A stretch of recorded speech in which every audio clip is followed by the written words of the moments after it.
From dating to relationships, from sex to love, from Christianity to politics, from darkness to light, you have now entered into the real zone. Welcome to Conversations with Trent, where no topic of conversation is safe from discussion. Now, here he is, Mr. Epic himself, Trent Williams.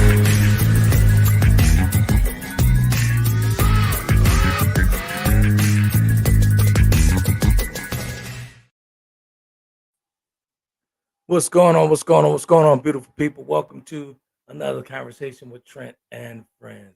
We got the beautiful Shann coming through, as well as Coach Dee. One of her specialties. We'll be talking about generational trauma. I had a conversation with Coach Dee after the previous podcast, and I was like, "Hey, just go, what you got on your mind? You want to talk about on Sunday?" So she's like, "Let's talk about generational trauma." I said, "Okay, I'm with it. I am with it." So, of course, tonight's podcast is actually brought to you by none other than Taylor Kennedy Media and Black Lightning Trucking. For all your logistical needs, contact blacklightningtrucking.com or on Instagram, go to Black Lightning Trucking NOLA. And, of course, Taylor Kennedy Media for all your media needs, books, T-shirts, tabs, edible creation stuff, all that good stuff. You can get that at TaylorKennedyMedia.com. Let's bring the beautiful ladies in and get this conversation started. Ladies, what's going on? Happy Sunday.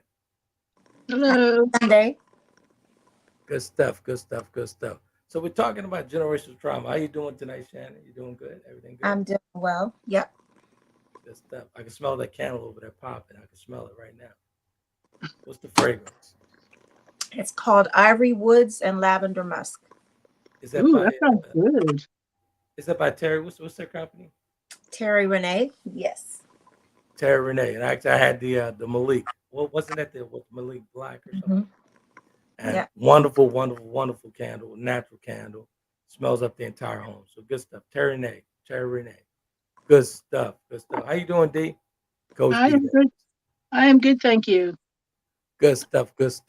Generational trauma, man. Generational trauma. I know this is one of your specialties. I came along with a couple of tidbits, a couple of signs, and what have you, but I'm gonna let you take the wheel on this one. But my first question would be, what is considered generational trauma? All right. So before we actually look at what generational trauma is, we kind of have to look at what trauma itself is. And some people be surprised at what I have to get notes because 1 second. This is my thing, so I kind of go off and babble. So when we look at trauma, 1 in 7 kids experience. Before we get started on it, Shannon, you want to introduce us to the audience there? Oh, I don't see any. Hold on. Oh, it's the Gentle Giant. What's going on, Al? What's going on, brother? Good stuff. Okay, then I kind of see them there and there on the views here, but haven't commented yet, so they're probably catching up. Okay, go ahead, Dee. Okay, so before we get into generational trauma, we have to realize how common trauma itself is, so we can move it further forward. So every minute, approximately 20 people are physically abused by their intimate partner, male and female. Abuse and neglect are a reality for 1 in 7 kids. 4% of men, approximately 10% of women have PTSD, and roughly 8 million people a year will develop PTSD. And then sexual assault, approximately 20% of men and 50% of women during their lifetime will experience sexual assault. And this is before we even start looking at wars, accidents, deathly illness, loss of parents, loss of friends, divorce, all these other things that cause even more trauma.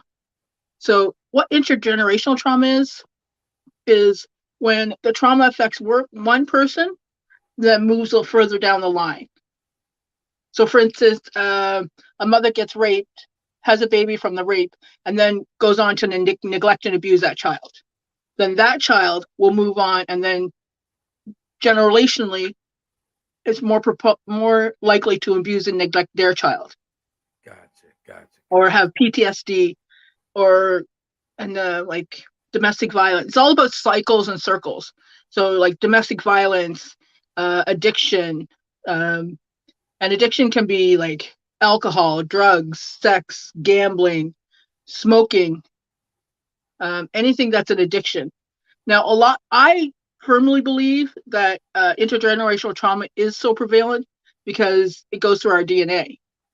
Not everybody believes that. There's a discussion in the scientific community about it because some of the studies they've done have been with small groups.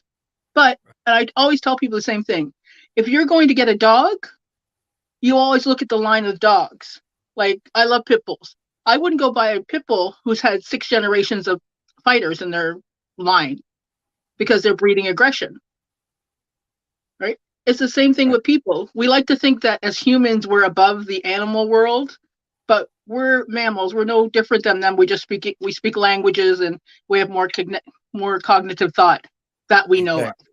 So we'll get to it's great points. We'll get to the ancestral trauma and how it actually comes about. But let's get to the comments. I see these guys coming in now, so they don't come. So we'll get to them real quick. Acknowledge. What's going on, Lanya? That's Lanya Banks out of St. Louis, Missouri, with Cups Creation. Good stuff. Good stuff. Look at Pooh Face. What's going on, Pooh Face? How you doing? Good stuff. Good stuff. All right, let's get to how do we break the ancestral trauma? Let's get down to the meat and potatoes of it. We have to have conversations and therapy. So, like, for instance, everybody's heard the word what happens in the family stays in the family. That's generational trauma.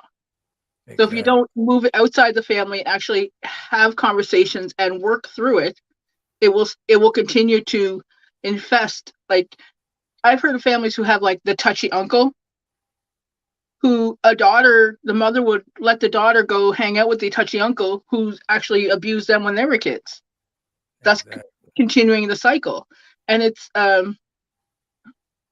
can be stopped. It's a lot of work, but it's all about doing what you feel you need to get to where you need to be.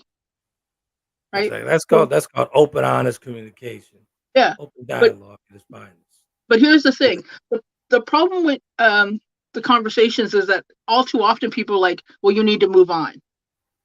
So what happens is a victim who's never been heard and gets told to move on will never be able to move on, because they have to be able to move through the experience and feel what they need to feel in order to get past it. Exactly. So, it's we got Mark in. Let's acknowledge these. But Shannon's actually in there with them. All right, good stuff. Shannon's already in speaking, so we could actually get on with it. Okay. All right, let's get today's signs of repressed childhood trauma in adults. And I'll go through the numbers, and you guys could actually piggyback and give me your thoughts on each one. But we'll go halfway, and then we'll finish off the other ones. Number 1, 8 signs of repressed childhood trauma in adults. Number 1, strong, unexplained reactions to specific people. Number 2, lack of ease in certain places. Number 3, extreme emotional shifts. Number 4, attachment issues. And you guys want to tackle that? No, those are bang on. When it comes to the extreme emotional shifts, anger and irritability are the top. It's very common to have a lot of anger and hypervigilance. So like they're always on the lookout for what's going on. It's very common to have the same symptoms or similar symptoms to people with PTSD. So I think childhood trauma is PTSD. There are some discussions that it's not. It could be different, but or CPSD, but it's emotional numbing, and like basically that child has gotten to a point where the only person they feel safe with is themselves. Exactly. So they're always on edge. Look like Lanya has a couple of comments here. Let's get them real quick. So I believe in therapy, but a lot of times within the Black community, we don't want to be stigmatized and labeled. Oh, sorry, I had my mic muted. I know. Yeah. And then Well, she asked, how do you get people in therapy? Society makes you ashamed to seek therapy. well, Sometimes. then we have conversations about why therapy is good. Why we have to destigmatize it. So, Right? so why do you guys think that it's that we're as African Americans are very reluctant to get into therapy? I know I was. I was very I reluctant. think because of the stigma that's placed on it. I mean, people that don't look like us have used it for years. They've never been afraid to go out and seek the help that they need, whether it's through talking with someone or even medicating. Seeking through medicating. I just think I don't know that we were actually as educated or as informed about it as a culture to really understand the benefit of therapy. I agree with that. And then we were also not taught to recognize trauma, right? Mm-hmm. The whole thing about the touchy uncle. He was just a touchy uncle. He's not a pedophile. Let's call it what he's a pedophile. Right. Right. So we're not acknowledging the things that really are, calling them what they really are, calling a spade a spade. So Exactly. Yeah, we always want to take that one person, black sheep. I'm not sitting alone in the dark, Mark. I moved to I moved to my bedroom tonight. I'm actually not using my laptop. I'm on my iPad tonight. I think that the stigmatism of trauma or of therapy is actually a trauma in itself. One Like more the time. the whole trope of the strong Black woman, she can handle it all.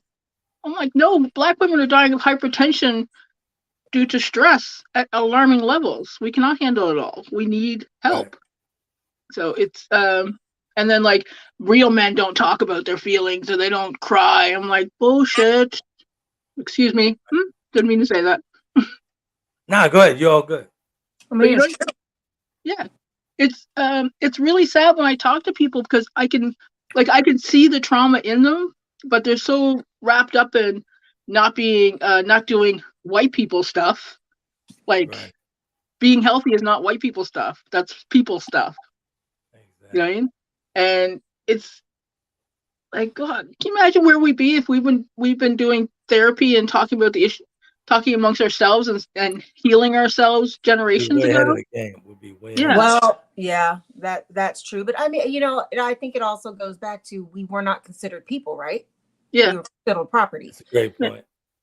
Yeah. So, and we had no choice but to I guess repress certain things. Because if we're not even being acknowledged as humans, then certainly our feelings and our emotions and our mental state, didn't exist for a very long time. I think in some areas it still doesn't. Yeah, I agree. Yeah. Let's get to some of the folks here. Look like these comments are back. Hey, Marty. Lanya said, what about the elders in the family who refuse to change their mindset and ways and say, don't discuss family issues? Yeah, she said, this is so my family. Yeah. Mark said, Miss Charlie Angel, is that where the magic happens? Get out of my, shut up. That is so funny. But I think that honestly with the trauma thing, I'll share a personal story. I didn't realize that, well, I knew, from my end, as far as on the motivational side, the coaching side, I knew I had some traumas in my past with my father. That's why I wrote those books and was able to get past those humps with the help of Tammy Gator. And actually, I was still going out motivational speaking, helping folks along, and I was still sitting in trauma, right? Mm-hmm. But I didn't have the aha moment for me, guys, until my mother and Greg passed away. Mm-hmm. And Torrance and I shared trauma together, and that's how we would always butt heads. But it didn't take, it took almost 3 years for us to get to the point to do the work together because we realized that all we have is just he and I and Alvin. That's it. There's no one else. So we stuck here together. We got to do this work together, brother. So what you want to do? Once we decided to actually work on that and work on our relationship and work on the trauma and work the trauma out of one another, work the trauma out of one another, everything started hitting on all cylinders. So I stopped running from the trauma and facing it head on, and I faced it head on with my brother. That's what which made me stronger. So go figure. It's when you look at families who've done the before and after working through the trauma, usually there's some preemptive horrific event that forces people to go into their trauma. Absolutely. There's always some event. There's like somebody gets divorced, somebody dies, somebody gets sick, somebody is in an accident, something happens, and then yeah, go ahead. So funny. I'll tell you a story, and I was actually going to share this story with the audience about the change in my brother Torrance, right? So we have a long guy that comes by and take care of some things for me, and Torrance gave me a call. He said, "Hey, so and so said that I was different." I said, "Really? What you mean?" I knew what he meant, but I wanted to see if Torrance got it right. He said, "Man," he said, "I was just different. I was very mild and very become more loving." But Torrance, without even knowing that he did the work, he was willing to do the work. And someone actually seen, I said, "Hey, that's a difference." When someone see you and say that you're different, but they're not talking about your exterior; they're talking about your interior. Mm-hmm. That was a healing right before that person's eyes when they saw him after the work was done. Wow. That's a wonderful feeling, man. And for my brother to call me and what happened is that was a wonderful feeling as his younger brother, and I've been walking with him through this. He was being coached and not even realize he was being coached from my bed. But when he said it himself, it was just a different type of feeling for me. I've walked people along in life for a number of years now, but that one person that made me so proud to hear him say, "Damn, I'm different from the inside." That made me feel great. Mm-hmm. Good stuff. So what's your thoughts on that, D? Like, tell the audience. I know how we got to that point, but how would one get to that point if they're dealing with that trauma with the family member? Well, They share the same type of traumas. well, sometimes it starts with one person, with one conversation with one person in the family. And then there may be a second person. There's always going to be those family members who will hold on to what they know rather than move out of that comfort spot. And yes, 99% of the time, they're going to be the aunties or the uncles. They're going to be the older folks. And you know what? Sometimes we have to understand that they're not going to move past it. Right. They're going to continue the cycle, and you have to put boundaries in place so that they don't cause harm to others. Exactly. You have to be willing to do the work. Yeah. Man. Like if you have a small child and you have an auntie who beats kids, you're not going to drop your kid off at her house the weekend. Right. Stuff like that. It may seem like, well, that's obvious, but if you're a single mother and you have no other options, what you gonna do? Right. What are you going to do? So, and a lot of people don't realize trauma is stored in our bodies. So, like, I'll give you an example. Like when people get stressed, what's the first thing that happens? Their shoulders tighten up. Right. So think of all tension builds. Yeah, all the tension builds. Think of all the trauma that has been stored within our bodies over the years. And when you release that, it's like your shoulders get lighter. Like you walk differently. I tell you, man, the conversations I have to tell you guys is, and Shannon, you know this because we speak often. The conversations between Torrance and I are so much different. Mm-hmm. They're so different. So different. Where I was actually reserved and guarded when dealing with them, I'm not like that anymore. Shannon, you know that. I'm not like that anymore. I'm not guarded no more because I feel safe I'm still safe around them. I feel safe with them because we did the work together and realized that, hey, listen, this is all we have right here. We have 3 horsemen left. It was 4 of us. The other one's gone. My mother's gone. My dad's gone. That's all we have. So just like you said, D, trauma gets you past trauma because that was a tragic thing for us. Yeah. So I have if people want a book that will help you get past it, there's a great book called The Body Keeps the Score. But I'll tell you, do not open this book without having a support system in place. Oh wow, is that good? I swear by this book. I have done the work in this book. It has a workbook that goes along with it. But when I tell you, you will be in the fetal position crying, it's not a lie. That's deep. Because they will. Well, I don't want to cry. So let's get to the comments real quick because I want to exclude these guys. Yeah. Okay, Martina said that your voice is going in and out. So Trent, so double check your mic. But where am I at? Lanya says you want to stay in line. We were talking about how we don't acknowledge, I guess, when we don't want to discuss it within families, and says you want to stay in line with respect for your elders, but what about mental issues, mental health? Repression is depressing. And then Martine also said there are those who only want to pray trauma and problems away. Yes. And hey, Joker Dog, welcome. And he said, awesome, you and your brother are close. And can you repeat the name of the book again, Coach D? Yeah, The Body Keeps Score. The body keeps. Okay. Yeah, the body keeps the score. It's blue. I have mine's in my pile of books. Oh, I run out of bookshelf space, so I have a pile of books. But when it comes to respect for elders, they need to respect you as well. Too often there are people like, well, you don't need to respect your elders. I'm like, they are harmful. You need to set boundaries, and you need to have a conversation, and they won't like the conversation, but the conversation needs to be had. Right? Explain to the viewers why, because that will come off a little harsh to some folks who are not ready for that type of talk. Why are they harmful? Well, think about this. Trauma, like an instance of trauma, abuse, right? If you have somebody who is verbally abuses and constantly puts people down, that's affecting people's self-esteem. That leads to suicide.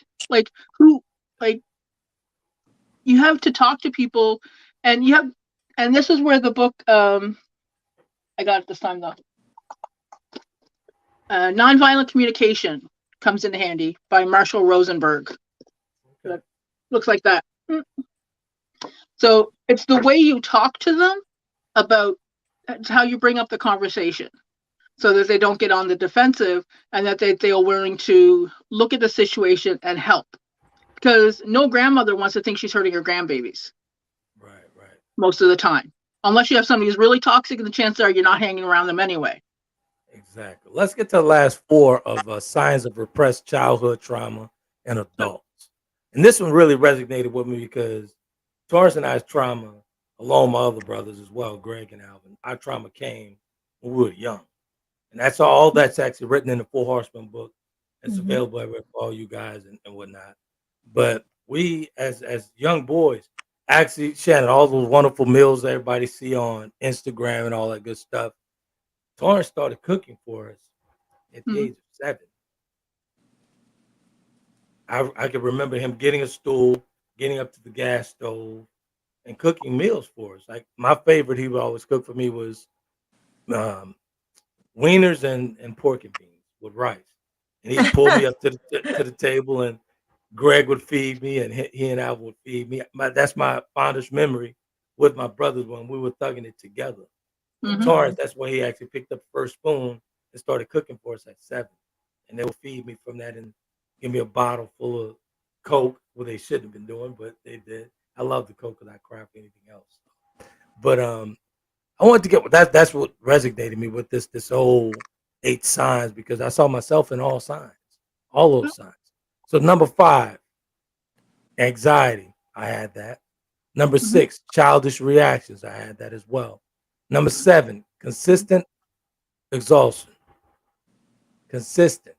Number 8, unable to cope in normal, stressful situations. Coach,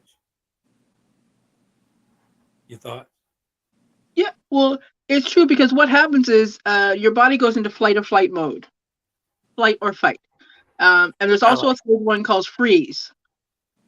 So my son, when I go into flight or fight, I fight. Xavier's a freeze. So, and what's happening is our hippocampus, I can't even pronounce that properly, goes into overdrive into trying to protect us. Right. So it's almost like it's telling us, it's giving us all the centering information that we need to protect, we need to protect, when there's actually nothing we need to protect ourselves from, because it's the trauma that's speaking, not the actual situation. Like, got a question for you guys from the viewers. We got a question. Yeah. For you. So Martine says she respects those who respect her. I didn't teach my children that'll respect your elders stuff. I mean, I agree and I don't agree. Like, I think there's a way. I definitely believe in respecting your elders, because I believe there is a certain amount, from experience, and hopefully, if we're talking about regular elders, not extremely toxic folks who just don't have any concern for others. But I have had to be in a position, I'll say even recently, after my dad passed this year, I kind of had a whole kind of flip of a switch where it's just like, I don't care who you are. Like, whatever, I just can't, I could not continue to deal with everybody else's toxic and trauma and toxicity that was coming from that. So I think there's a way that you can tell people, because I know I can be very direct and very blunt, and I try to really polish stuff, a little bit more now. But I think there's a way that you can communicate that. So I do still teach, I do still respect my elders for the sake, yes, that they are elders, but I don't have a fear of expressing, and setting my own boundaries. I'll put it that way. And I tell my children that as well. I'm a strong believer. I'm a strong believer. And if an elder is getting out of line, you got to get checked as well. So. Yeah, but there's a way to do it, right? Yes, without causing harm and then inflicting trauma on them because of the way that you're doing it, right? So that's my perspective. And I'm not saying that they don't get told the truth in love, but there's a way. There's tact has to you passed out a whole bunch of love last few months, if I can recall correctly. You passed out a whole bunch of love. I'm Canadian. I can tell you about yourself with a smile, and you walk away not realizing you just got told off. And they're like, "Wait a second, did she just?" So, but you know what? It's in many cases respect is earned, and that's why I like the nonviolent communication, because it gives you a way to talk to people about things that makes them uncomfortable and will put them on the defensive without putting them on the defensive. So it's all about, and when it comes down to it, some people will listen, some won't. Right. It's all about your boundaries. Like, boundaries is like, when it comes to trauma, boundaries is number one. It's a biggie. They had a couple comments back. There are. Brendan, welcome, Brendan. Thank you for tuning in. He said, how do you feel about couples therapy? He had a friend who did couples therapy and said it became basically a tattletale game. I believe in couples therapy. I think it can be a healthy part of a relationship, whether it's premarital or even during the relationship. But I'd be concerned if it turns into a tattletale game, because I'd be wanting to know about the therapist that you have that is only allowing you to talk about the bad things about each other. Like, I would be second guessing the person who you're seeking the assistance. They're seeking the assistance and the help from. And I see you. I believe in couple therapy as long as the couples have individual therapists of their own, and that therapist is not the therapist for one of the people in the couple. Because there are some amazing therapists out there, and there are some therapists I wouldn't send my dog to. You know what I mean? That's just the way it is with everything. There's always the top 10% of a class and the bottom 10%. So Martine says she had a friend who lost a loved one, and mentally she's changed. She's even changed toward her spouse, and that she also taught her children she said, I taught my children that respect those who respect you, and that there is a tactful way for children to disagree with their elders. Yep, I agree. Yep. Joker Dog says, loving difficult people respectfully is one of the hardest things to do in life. Yes, it is. Very much so. Yeah. What Mark saying now? What did he say? Mark he said, listening, not everyone was raised the same. My parents' extended family, neighbors, and neighbors helped raise me. Okay. And Martine says she agrees with you, Coach. She says, I cuss and fuss people out with a certain tone of voice and lots of the time while smiling. Boyfriend and girlfriend therapy. And what is MIO? What is that? In my opinion is silly. I got it. And she said you can love difficult people from a long, long distance. Absolutely. I can love you from afar. Yep. It's 30 after the hour, so I think now would be a good time for a break since we've gotten through all the comments. Read this. Hey, Read the last comment because that was big. Which Pat, one? You love difficult people from a long way? What is his name? At Debsy? Yeah, that's Who? Pat. That's Pat, my good friend Pat. Oh, I don't even see that one on that. He says, I respect all elders or youngster. However, they're old fools and young fools. You have to be the one to recognize what part is right or wrong. I remember Mr. Alvin Big Wheel. I respect him till the end. Oh, he's talking about your dad, Big Wheel. Yeah. What? Well, I'll ask you when we come back from break. Okay, sounds good. Appreciate that, Pat. Thank you, man. All right, we'll be right back, folks.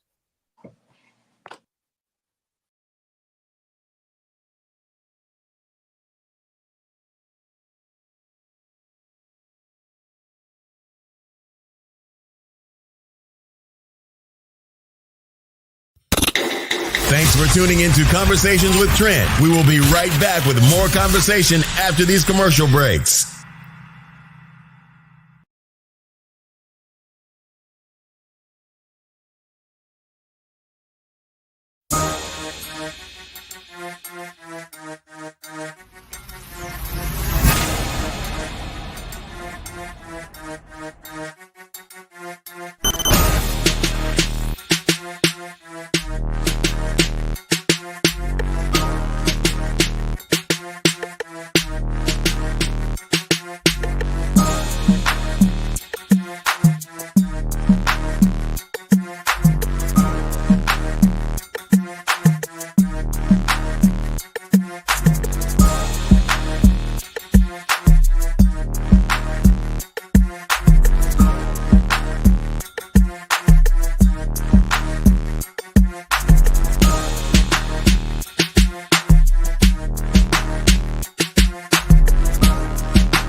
Check out the creative work of the author Trent Williams of www.taylorkennedymedia.com. Chapter of the Delta gives us a peek at his life-changing events. And if that's not enough, Trent tells you more about his brothers and his life through memoirs in his book, The Four Horsemen. His blogs and daily stimulating quotes are published in his book, Life's Little Addiction. And when you have a need of some human coaching of life and relationships, take a look at Conversations with Trent, Volume 1 and 2, and Conversations with Trent, Limited Edition. You will find his works available at Amazon, Barnes & Noble, and all online book retailers.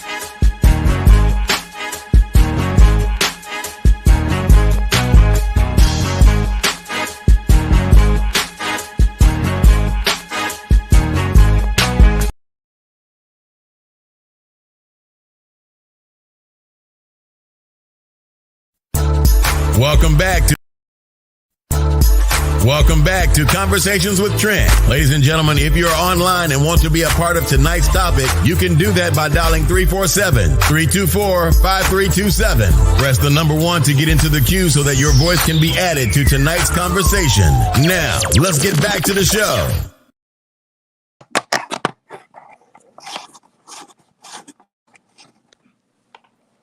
Couple ads that ran with the tabs ediblecreations.com with those overstuffed cookies and wonderful infused cakes. Good stuff. And also all the books and all the paraphernalia, all the quotes, all that good stuff, t-shirts, sweatshirts, all that good stuff. TaylorKennedyMedia.com. Good stuff. All right. You said you had a question, Shann? Oh, I did, but Mark, so now I went and got the light, Mark. So now I'm not in the dark anymore. So there you go. Yes. So I was going to ask you, why did they call him Big Will? Where did that come from? He was the big man around town. But why did they call him Will? Because he rolled around town. Because he was rolling around town. Like what? He was a big spender, and he drove 2 Cadillacs, and he's Okay. just and his day. And these days they would call him the #1 stunner. So he was that guy. Gotcha. Call him Big Will. Yeah, good stuff. Appreciate that, Pat. Thank you, man. Martine said no one is obligated to continue up close and personal relationships with anyone who's been nasty and disrespectful to them. Absolutely. I agree. So during the break, somebody tested me, how do we move forward? So I have some questions that you can ask yourself. Like, what stories did you hear about your family growing up? How did these stories impact you and your family? Who's a part of your family support system when dealing with stressors or life changes? Mm-hmm. What strategies do your family use to heal after a challenging situation? And what does being healthy physically and emotionally mean for your family? That's questions for the viewers or for the panel? Those are questions for the viewers. So what I'll do is I'll text them to you, and you can put them in the group. The group, okay. Yeah. But it's just questions to get you started to think about, because before you jump in full place, most people are going to think about what trauma they've been exposed to, or what trauma really means to them, or even if they were exposed to any trauma. And these are some questions just to help you think about it, so that you can, one, either start looking for a professional, or start talking amongst your family and setting up ways to prevent from trauma from happening. Yeah, they have to find some ways, though, to actually walk a family member into a counseling session or a therapy session. You have to, you have to know that family member and see, you should know your family member at that point, how to walk them through some other stuff and get them to the point to be open and honest with their feelings and what they're carrying, what they've been carrying around for a lifetime. So, especially in African American community. Yeah, and make sure your therapist is a good fit. If you're a guy who's not comfortable talking to women, find a guy. Find somebody who's culturally competent, so they don't try different therapy techniques that would not work. Like, you're not going to. I wouldn't go to somebody who's doing like a water therapy, because I don't want my hair to get wet all the time, because it takes me hours to I have a lot of hair. It takes me hours to detangle it after that. Right. So it's all about cultural competence. Like, you wouldn't want. Yeah. And when I'm speaking with the viewers, as you guys know. But as far as seeking counseling, seeking help, talking to a therapist, and all that stuff, you have to be prepared to be open as far as opening up. Because if you're not open and you're still going day after day, week after week, what have you, it's gonna get tough there. It's gonna get tough. It's gonna be some mirror moments, and you have to sit in there and deal with it. So if you're not prepared for that, and for that moment, that stage in your life, don't go. If you're prepared to be opened up, go. Yep. Yeah, because once you start digging in, with childhood trauma, there's a lot of memory loss. And once you start digging in and you start going into it, then those memories start coming back. And it opens up a whole can of worms that you have to be careful about if you're not in a place where you have a good support system. Absolutely. And that's what I hate to keep going back to this, but I'm really proud of this moment with my brother and I. Mm-hmm. Once we got to the moment where this is all we had to work with, we couldn't look for Nan. Now, we called her Nan effect. We couldn't look for Big Will. We couldn't look for Greg. It was just he and I. We had to deal with this. Mm-hmm. It was just like Dee said. It's like Coach Dee said. We were faced with this after a tragic happened. Tragic after tragic. So we were faced with this. We were forced to deal with this. We were forced. So I gave in much sooner than Torrance did. But once he gave in, he gave in. That's a beautiful thing. Yeah. So there's light at the end of the tunnel, man. For anybody that's going through that, there's light there. But you have to be willing to actually keep walking through that dark tunnel. You cannot give up and walk backwards. You can't do that. You got to keep going. And you said one of the things that are key is that you have to work as a team. Absolutely. So that if you don't work as a team with a goal of improving the family itself, it becomes like a victim perpetrator. Except for the case of like the pedophile, then through him, and you know. This is a funny moment, but actually it was a funny moment because Shannon brought it up to me after I told her what happened. Oh, sorry, I'm playing with the light. Nuts. So that would be nuts. Sorry. So the moment when that pivotal moment when Torrance and I came to where Romello and Champ, and it's in that third installment, we're up Romello, but when we came in to butting heads, right? Now, mind you, you mean when you were when you were still in the cave? Oh, okay, I know what you're talking about. Okay, I know what you're talking about. Go ahead. So he's talking trash. He come in talking trash to me, and I didn't even think about the paralyzation. I didn't think about nothing. Didn't think about that wheelchair. So I'm talking straight crazy back to him, like, man, you talking to? I'm using those words, but I'm not gonna say exactly what I told him. So the funny part for me was when Shannon said, "Now, what you was gonna do with that big ass man?" So I said, I don't know, but I was gonna try. He was gonna take me, I was gonna take me out. But when we came to that moment and that situation, that's when it was the aha moment for us. But once we realized that I was okay, you know, after the hospital and all, so I'm good, everything. I think it was a scare for the both of us. Like, hey, you know what? What did he say to you right afterwards? What was it? Was he questioning whether you were going to hit him with the cane or something? Like, yeah, he said, you gonna hit me with this cane? I said, you're damn right. Because I had to pick the cane up and I was getting ready to give him the business. That's the only weapon I had. So anyway, Martine says sometimes trauma doesn't come from being abused. She says, in my opinion, it comes from being in the presence of insecure parents and elders who are wimps. They may not have ever talked crap to their children, beaten them or anything. They were just punks, so to speak, not strong enough to have taught.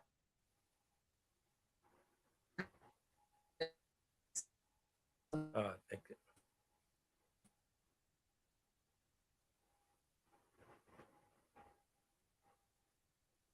Did we lose her? Yeah, I think we lost her for a second. She'll be back in a second, that's for sure. So it says, there I am. Okay, good stuff. I think we had a hiccup in the system. Yeah. So neglect is a trauma too. Do tell. Like when it comes to like parents who aren't emotionally available, or even like physically absent, like they're incarcerated, that is a trauma. So if you have a parent who is there but not present with their child, that's some serious trauma. Yeah, it causes trauma.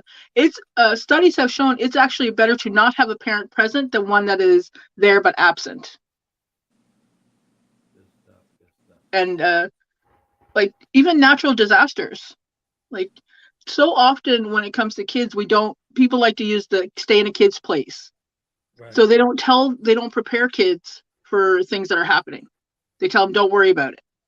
Kids worry. Kids are not extensions of our stuff. They're their own little human beings who have thoughts and feelings. And when like there's storms coming or there's flooding and you don't tell kids, that causes like profound trauma to them because they feel helpless because nobody is giving them any information on anything.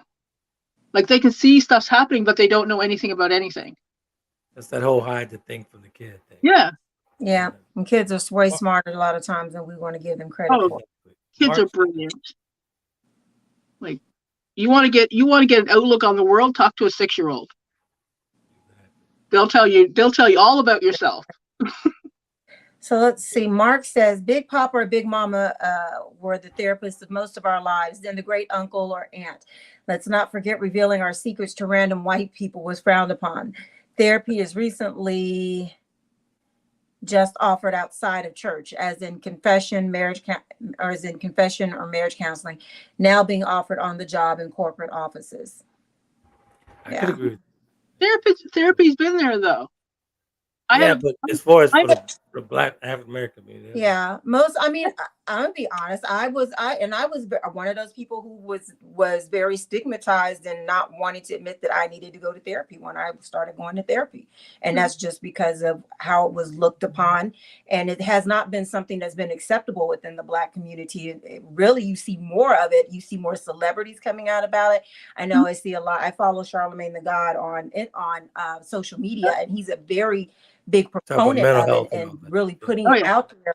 Yeah. So it's not something that's really been out there mainstream for people of color to say, hey, it's okay for you. It's okay for us to recognize this and know that we need help, or we need this, or we need that. It's when you see all these people out here committing suicide and doing all these other things, and it's like, look, at some point we've got to stop trying to hide behind this.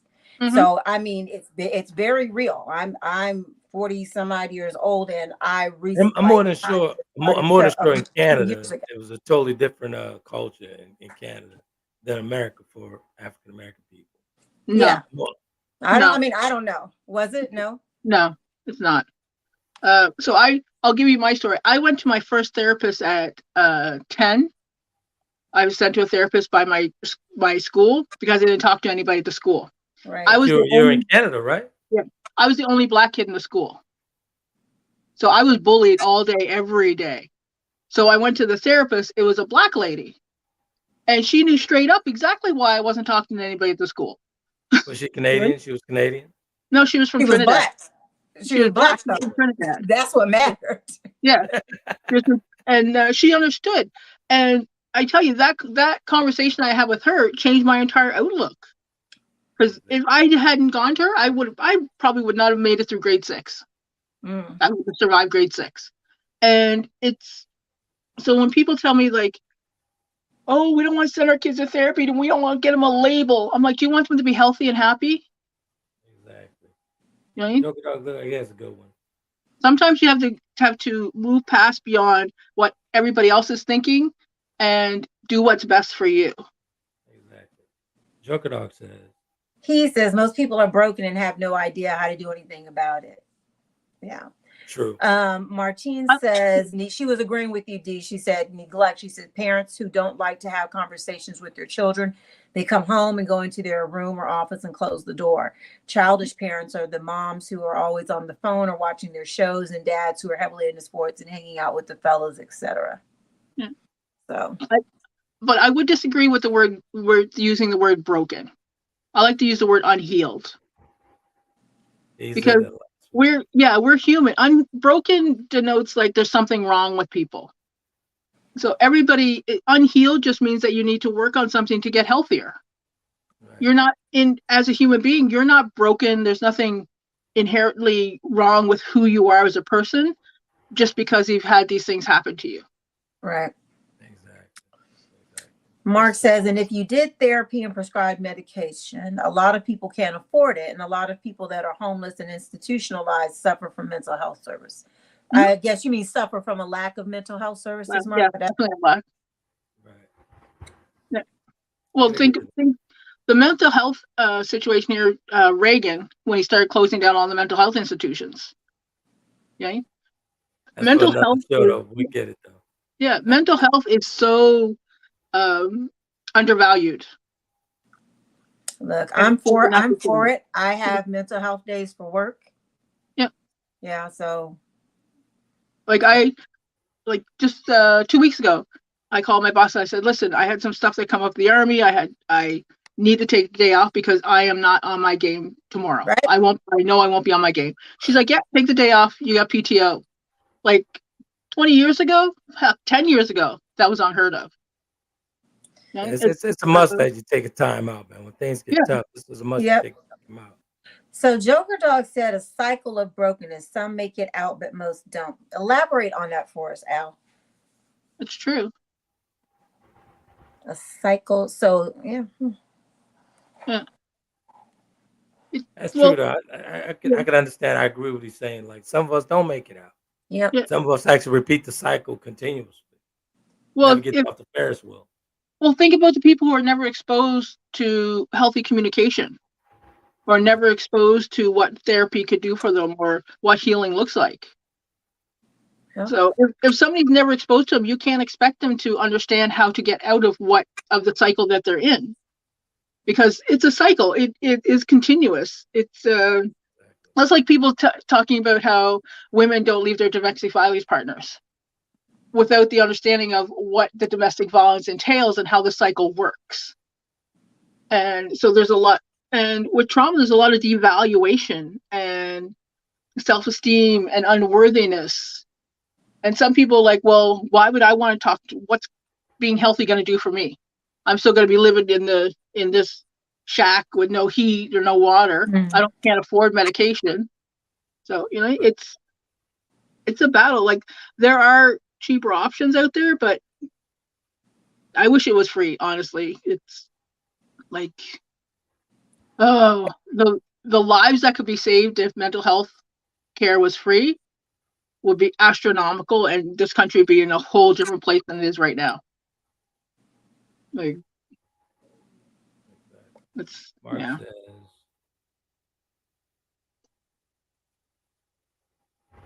Many parents that live in glass.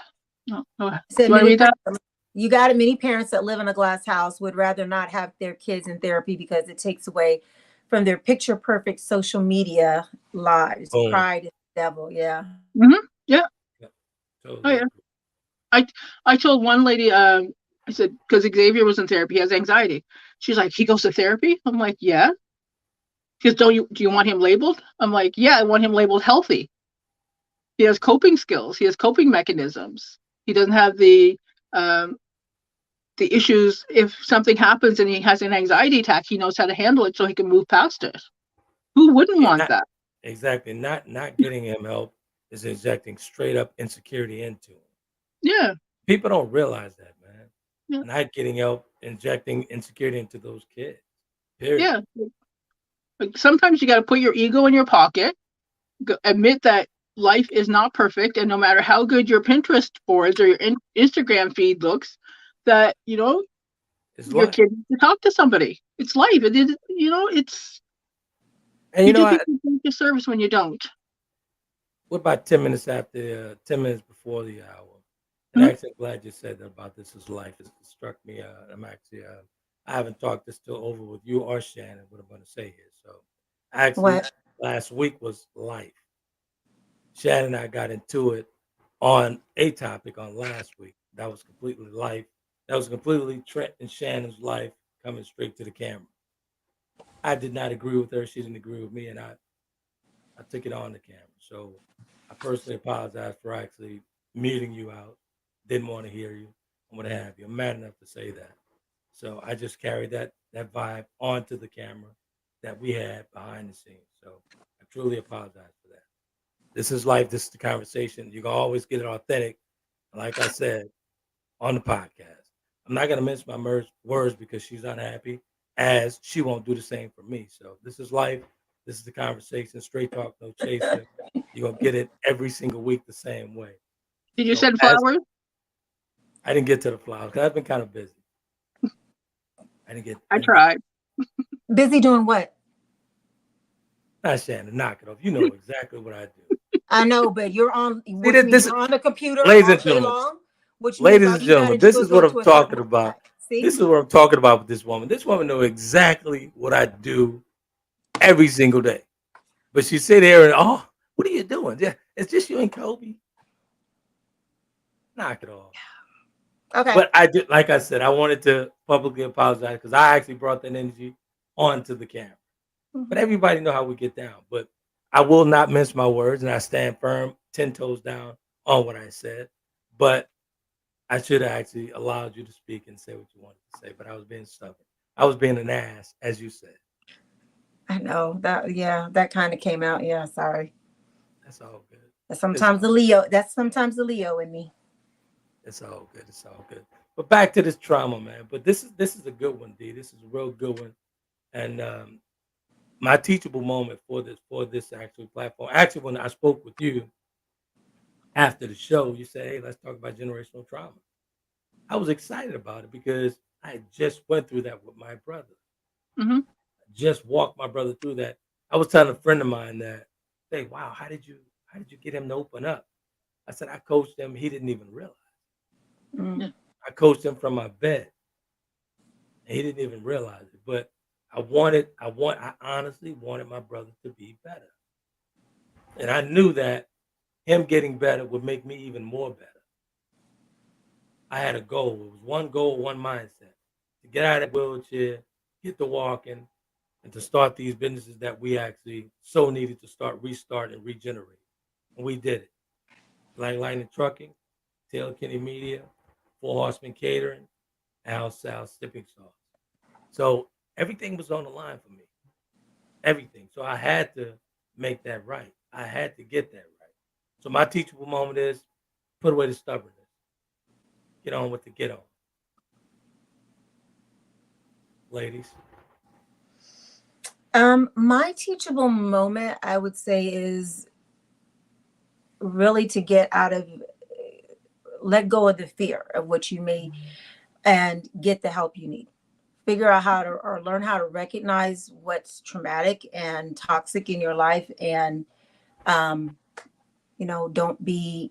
let your ego or your pride or what you think others are going to say or think about you getting the help that you need to become healthy stop you from doing that. Absolutely. Dee, since this is your topic, this is your thing. Develop compassion for yourself and others. Recognize attitudes that is keeping your family stuck, and do the work to identify the trauma patterns that exist within your family, and find the resources to help. Yes. So Mark says, in my humble opinion, kids still have a kid's place. Times have changed. Still, I'm not putting too much on their plate for what? For who? Bites of the apple is healthy, and you don't feed steak to kids that want nuggets. Martine, thank you, Martine. Martine says, send those flowers, Trent! Exclamation point, like 4 exclamation points. And Joker Dog said that, excuse me, what? Go ahead. Oh, and Joker Dog said there is something wrong with people who are inherently broken. Exactly. Mark, we're not reading. Joker Dog, we're using the word on the conversation now, unhealed. Coach D said unhealed. We're going to use the word unhealed, yes. So, broken will make people defensive. Unhealed will not. What does Mark say? He said no flowers, Playboy. Chivalry is dead. Opening doors, holding elevators, and giving flowers is now seen as being toxic. And you keep moving it off the screen because modern women say they can do all of that independently. First of all, do not group me or categorize me with no modern women who say independent nothing. I have always said, even on this platform, that I am a flowers and candy chick. I'm gonna send her some tools because she's always riding for her brother, even in the wheelchair she rode with. I'm not even going to acknowledge that comment. Which comment? Mark's comment. Yeah. Because Mark, are you single tonight? Are you single tonight, Mark? I wonder why, if he is. So what? Why? Yeah. So y'all wouldn't let me skate over Mark's comment. Y'all just not gonna let me skate over that. I mean, I'm not gonna tiptoe around it and not acknowledge it. I'll, send or give seeds, my G. Boy, get off. Log off, Mark. Log off. Actually, technically, I do plant. So I mean, I haven't planted in years, but I got that green thumb. But no, go ahead. I'm just teasing. Go ahead, Shannon. Oh, it's my birthday week. That's my other teachable moment. So yeah, I'm not. And ladies and gentlemen, let me tell you something. She's not slick by a long shot. She's saying that for a reason. Trust me. She's saying that for a reason. In this moment about her birthday. But I'm going to let her live. What? That it's her birthday and we should celebrate her? Not that, but come on, man. Come on. And actually, we had a viewer from YouTube. I didn't ask you to post my Cash App. I could just post it on the conversation page. Yeah, because you're going to text it to me. But anyway, so Bishop said he's going to come through and oh, really? Try to help me out a little bit. So I'm gonna pick a nice juicy one out because he was actually commenting. He went to the playback. He went to the playbook like Mark and I always do. So he was actually commenting. I got in the middle of the night, got a notification from YouTube. I was like, wow, somebody's looking at the conversation. Let me check this out. And guess what? Bishop's talking about Coach Princess Dee and Princess Di. Princess Di? Princess, I don't know how Mark is different the two, but I know one is Princess Di and the other is Princess something. Who? You talking about me? You talking about me and D? Yeah, that's I try to use Mark's line. He calls her princess. He calls me Ms. Charlie Angel. Yeah. No, I think he calls you a princess something as well. Mark, what else you be calling me? So, but Bishop, yes, Bishop, it's Leo season. So, Bishop, appreciate you going back to the playbook and what have you, because some folks on the panel, wink, wink, nod, nod, but I won't call any names. Oh, you don't call any names. There's only three of us, man. That's okay. So I'll reach out to him. I have it and see what he's talking about. No problem. I don't need to go back because I remember the conversations. That's funny. I know. You see how he nicely threw that out there talking about me and Mark did the playback. I'm like, I was there. I don't have a condition that affects my memory. We'll have to coach him about throwing shade. There's a reason for that. Why is that? Why is that, Trent? Who hurt you about that? I'm so petty. Right. Who hurt you? I'm so petty sometimes. She's coaching you from the page. If you notice, I walk right past that. She said, "Oh wait, Mark said he's on staycation. He says tuned in with a friend, putting her up on the conversations with Trent and Friends. What friend? You know, is Ursula over there? Oh, now, why would you do that, Shannon? Because I be petty at times. I'm sorry. Hey man, you guys make it very wonderful that Shannon and I can spat, and Dee is like seconds away from cursing me out. You guys make it worth the while coming back every single week. We really appreciate it. And those viewerships on Shannon's favorite platform, the Apple platform, is going up. So we really appreciate that. Maybe we'll have a lighter conversation next week. Yeah, I think we should. And maybe I won't come in hot. It would probably be to your best interest. I'm just going to say that. It would probably behoove you not to. Yeah, you wouldn't want to be sitting there by yourself. That'd be bad. As promised, ladies and gentlemen, I did say the lovely Shannon will be back on Sunday, and here she is. Yay, we missed you. I know. Thank you. I'm glad I could read the comments again. I'm glad I could read the comments again. Well, I miss you more than just for the comments. I can. You're part of the conversation. Stumble through them if I have to, but. And have Mark talk about me. I want to know what you be calling me, Mark. Oh, Disney. Hey, Mark. Says Miss Charlie. Disney. There it is. Prince. Disney. What is it? Disney Princess. And Charlie, your princess died, and she's the Disney princess.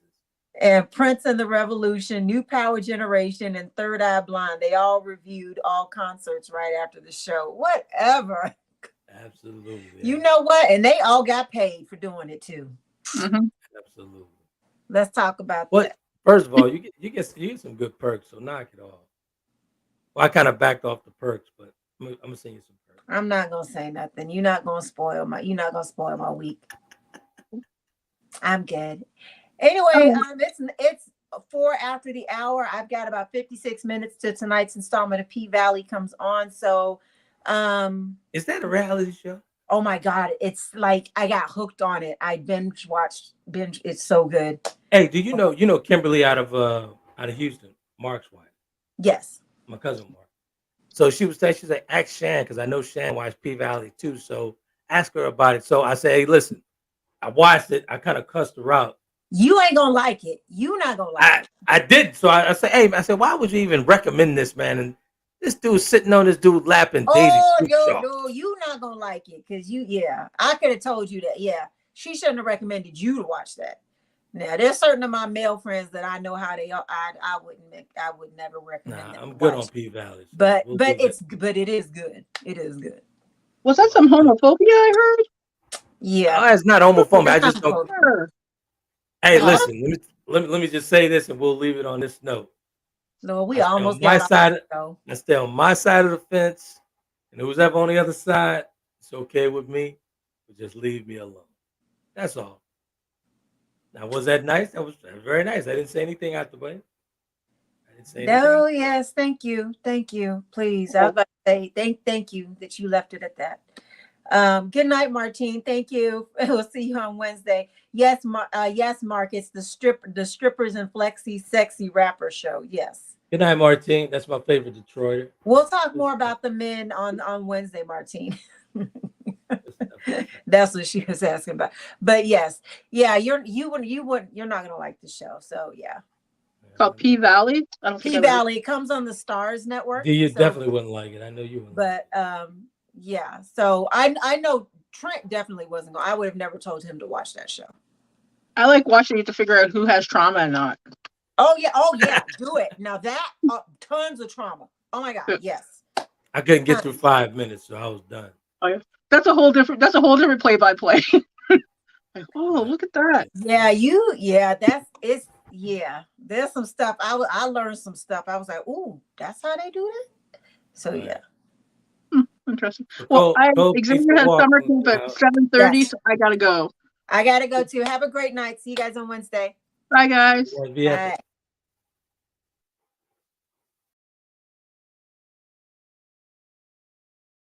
Conversations with Trent in conjunction with Taylor Kennedy Media and your radio network would like to thank you for calling in and listening to tonight's episode. We hope that tonight's conversation offended you just enough to turn your mirror inward to come back for more. So until next week's conversation, be epic.